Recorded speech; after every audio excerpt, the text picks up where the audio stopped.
very excited. Do I have to fix this? You do. It's not connected. We are trying to, I think you have to start over. Oh, no. Oh, no. There you go. There you go. Okay. Starting over. We're live. That's so much better than being dead. I think you've said that more than once during this pandemic. Wow. There's been a lot of death. There has. There's something called the death dragon. Yeah, we're talking about dragons. People are listening to. I'm so proud of you. I love this book. It's called Your Brain is Always Listening, and it's about the dragons that come into... Give them a better look. Your Brain is Always Listening, coming March 2nd. It's a very important book, given what we're coming out of or what we're in the middle of.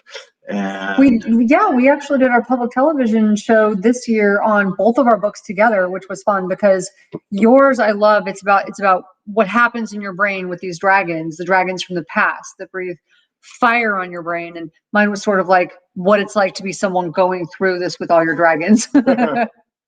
So it was sort of the self-help plus the actual practical, what's it look like when someone's going through this? So The Relentless Courage of a Scared Child is out now and has got some really great reviews on Amazon. And Thank you. So I would encourage everybody to check it out.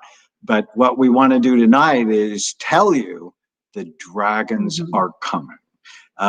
So the book is called Your Brain is Always Listening. Tame the hidden dragons that control your happiness, habits, and hang-ups. March 2nd, and we have a wonderful event.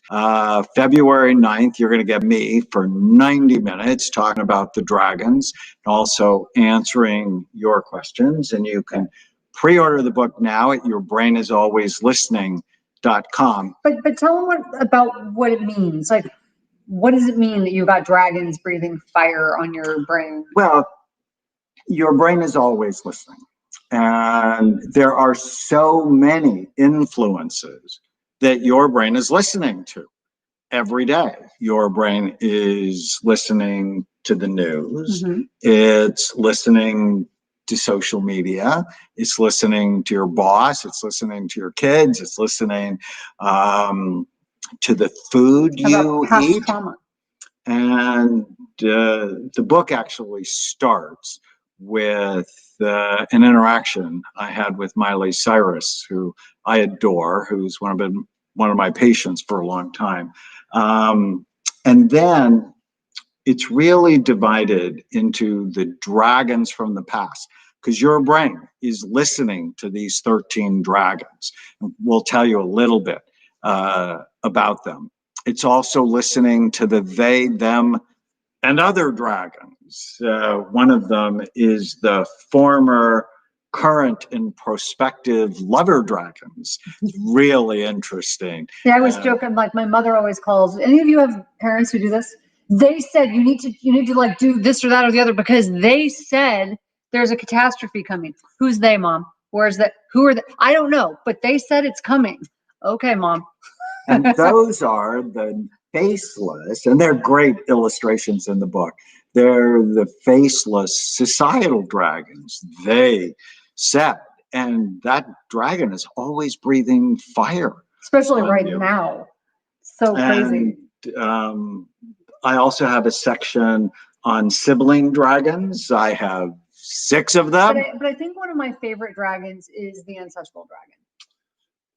Well, yes, I think that's one of my favorite ones too. And he's beautiful in the book. So the book is divided into different kinds of dragons. So dragons from the past, 13 of them. And my primary dragon, their primary and secondary dragons, is the abandoned, invisible, or insignificant dragon. So I don't know if you have those kinds of issues, but I'm a middle child. I'm one of 7. I'm the second son, which in a Lebanese family means completely not special. Nothing really. And so I really lived my life. I mean, I didn't know it until I was about 35, but I didn't know that I was really living to find significance. Right. But what I like is that these dragons breathe fire in the past, from the past, and they can really torture you, but they can also motivate you. So like you certainly have been motivated by that dragon to do well in your life. So it's not like everything about them is bad, but being able to recognize it. For each dragon, I talk about its origin story. So I told you the origin of mine, what triggers it. So if I feel diminished, belittled, how they cause you to react. So it could be sadness or loneliness, and then how to tame it. Mm-hmm. But there's also a section on what's the upside of this dragon as I seek significance. And what are the meditations that you can do to soothe and one of the fun things the dragons is the movies that they like. And these dragons, like the abandoned, invisible, and insignificant dragon, loves underdog movies. Right, like Blindside or Rocky, Soul Surfer, 300. Right. And so just imagine what each of these dragons would like, in large part because one of Tana's dragons is the judgmental and the dragon. wounded and the judgmental. And so you can imagine my movies are taken like Rambo, they're revenge movies. I call them justice. You call them revenge. Tomato, tomato. Same thing. That's very funny. And then another, so the dragons from the past, I told you about mine. There's also the one that drives the epidemic of teenage suicide, which is the inferior or flawed dragon, where you see yourself as less than other people. Yeah. There's the anxious dragon, breathing fire in the middle of a pandemic, for sure. There's the wounded dragon that we talked about with you. That's when you experience trauma in the past. There's the should and shaming dragon. So if you grew up in a culture where that's common, where people are shooting all over you all the time, or a religious faith. I grew up Catholic. I often joke I had to pass Guilt 101, Guilt 102, advanced guilt, and I'm grateful for my Catholic upbringing. I am. There's so many good things about it, but I remember my mother crying when I was 6 years old, and I had told a lie. I have no idea what it was about. And she started crying and she said, I never thought I would have a son who's going to hell. And the fact that you still remember that is dramatic. That goes into the should, shaming, wounded category. And there's the death dragon that's breathing fire, which is often, what happens, it feeds midlife crises. But if you had a parent die early, or you had a sibling die early, or you almost died early, that death dragon visits you very early. There's also the grief and loss dragon. Again, with this pandemic, it's just everywhere. The hopeless and helpless dragon that drives depression. And as you mentioned, the ancestral dragon. Which is so interesting. And you have a story about that I actually wrote about in the book. Yeah, so I read about it in my book too. So my grandmother, she grew up in Greater Syria, which is now Lebanon. But during, when it's very war torn, and there was the great famine going on. And so, which over 250,000 people starved.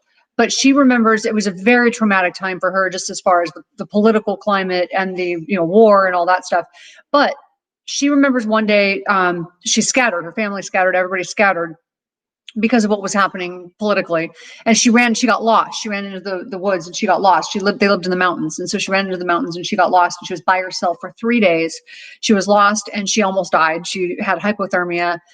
She had tried to go into a little pond or something to get some water, and her long hair, it was winter, her long hair got, wet, and then it froze, and they had to shave her head, cut all of her hair off. And she never got over that. She was always very traumatized from that.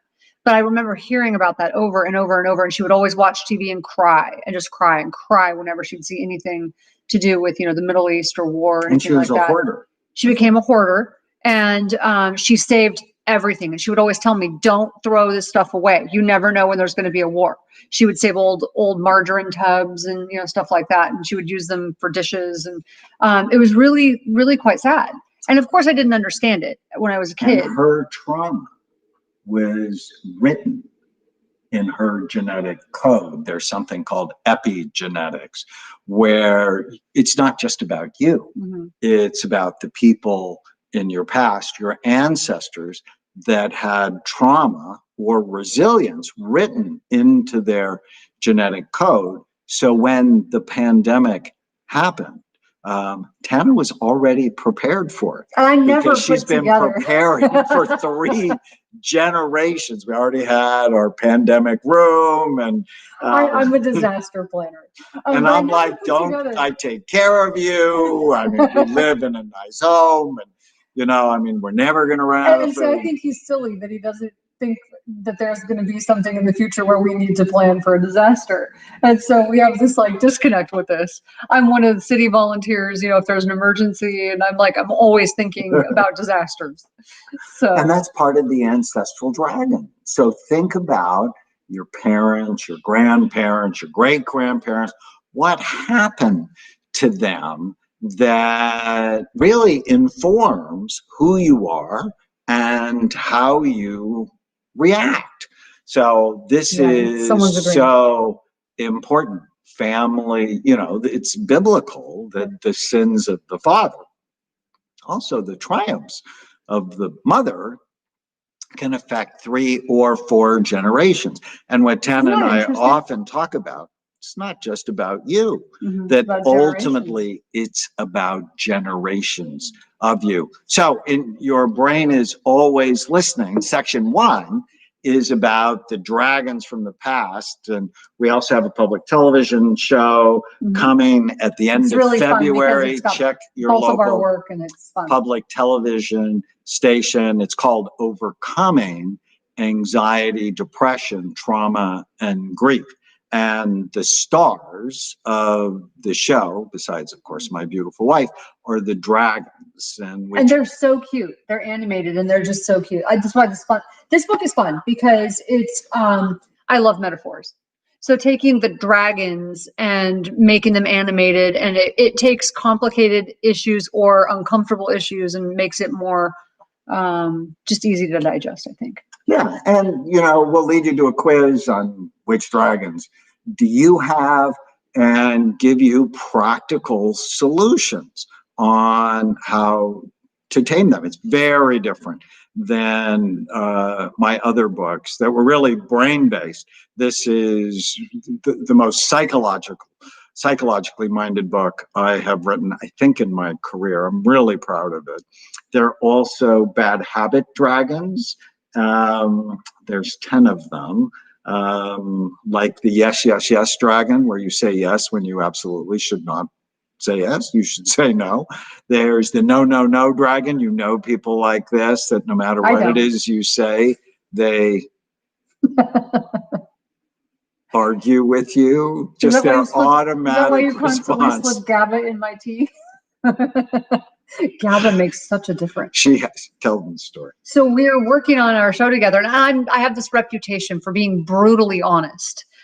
So I don't mean to be, but I'm just very direct and I'm very honest. So if I don't like something, I write the script and then we go over it together, and she usually brutalizes me. No, I don't.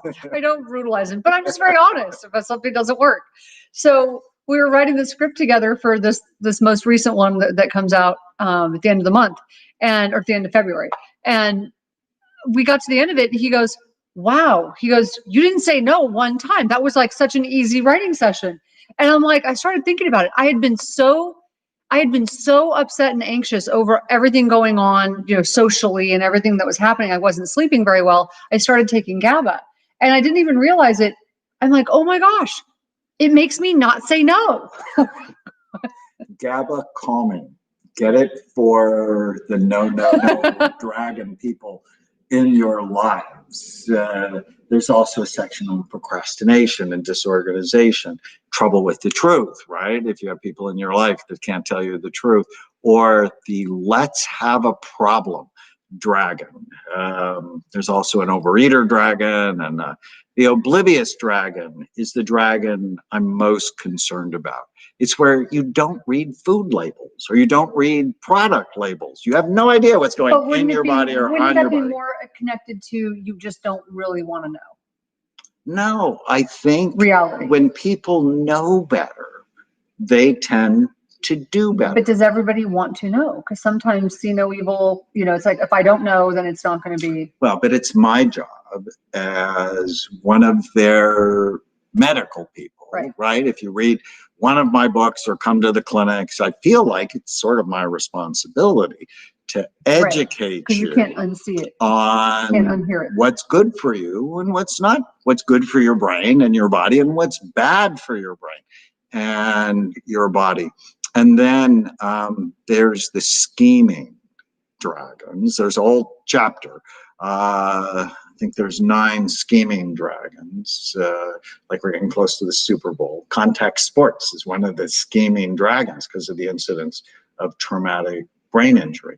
Or we just came out of the holidays. There's the holiday dragon, right? Well, it's the holidays. I should have this. I should have that. Why do we celebrate, Thanksgiving by making ourselves fat? This doesn't make any sense. Or celebrate the birth of Jesus, or whatever you celebrate.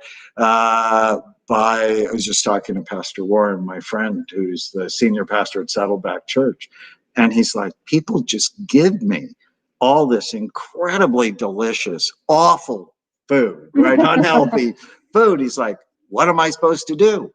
Say no. It's, you don't want to give it to the homeless. That's a bad idea. Someone gave you a whole bunch of chocolate and a case of wine this year, and I went, do they know you? They don't know me very well.